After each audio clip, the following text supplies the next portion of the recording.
நம்ம ஹிட்மேனை பற்றி நிறைய கேம்ஸ் விளையாடிருப்போம், அது பற்றி நம்ம பேசவும் செஞ்சுருப்போம். ஆனால் அந்த ஹிட்மேன்ஸ் எல்லாம் யார், அவங்களாம் எங்கேருந்து வந்தாங்க? அண்ட் நான் என்னோடய தங்கச்சி கூட இந்த வீடியோவை எக்ஸ்பிளைன் பண்ண போகிறேன். இந்த ஹிட்மேன்ஸ் எல்லாம் யார் அப்படின்னு பார்த்தீங்கன்னா ஒரு ப்ரொஃபஷனல் கில்லர்ஸ்னு அப்படின்னு கூகுள் சொல்லுது. கூகுள் சொல்கிறது எப்படி நம்ப முடியும் அப்படின்னு நான் சாட்ஜிபிடி கேட்டாலும் அதுவும் அதான் சொல்லுது. ஹிட்மேன்ஸ்னால் ஒரு ப்ரொஃபஷனல் கில்லர்ஸ். அவங்களுக்கு போலீஸ் கூடயும் FBI கூடயும் எந்த கவர்மெண்ட் அண்ட் போலீஸஸ் யார் கூடயுமே கனெக்ஷன் இல்லை. ஒரே ஒருத்தவங்க கூட கனெக்ஷனை விட அதுதான் அந்த ஐசிஏங்கிற ஒரு ஹிட்மேன் பிளாட்ஃபார்ம் அப்படின்னு கூறப்படுது.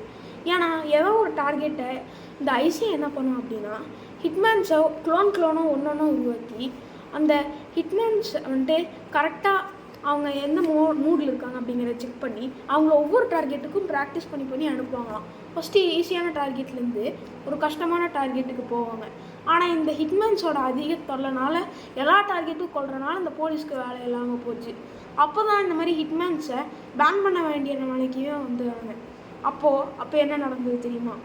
இப்போது ஹிட்மேன்ஸும் போலீஸும் கனெக்ட் ஆகி ஐசிஏ அப்படின்ட்டு 2 பேருமே சேர்ந்து ஒரு இதாக கம்பெனியாக பண்ணிகிட்டு இருந்தாங்க. எப்படியெல்லாம் பண்ணுறாங்க பார்த்தீங்களா? பட் ஹிட்மேன்ஸ் இன்னுமே ரொம்ப ப்ரொஃபஷனல் கில்லர்ஸாக இருக்காங்க. And there also murders. அது மட்டும் இல்லாமல் நம்ம ஒவ்வொரு டாக்குமெண்ட்டையும் டிடெக்டிவ் மாதிரி சீக்கிரட்டாக போய் எடுப்பாங்க. எனவே ஹிட்மேன் கேம்ஸுங்கிறது ஸ்டெல்த் கேம்ஸ் மட்டும் இல்லை, அது ஒரு உண்மையான கதையும் கூடன்னு இப்போ நம்ம இந்த வீடியோவில் தெரிஞ்சுக்கலாம்.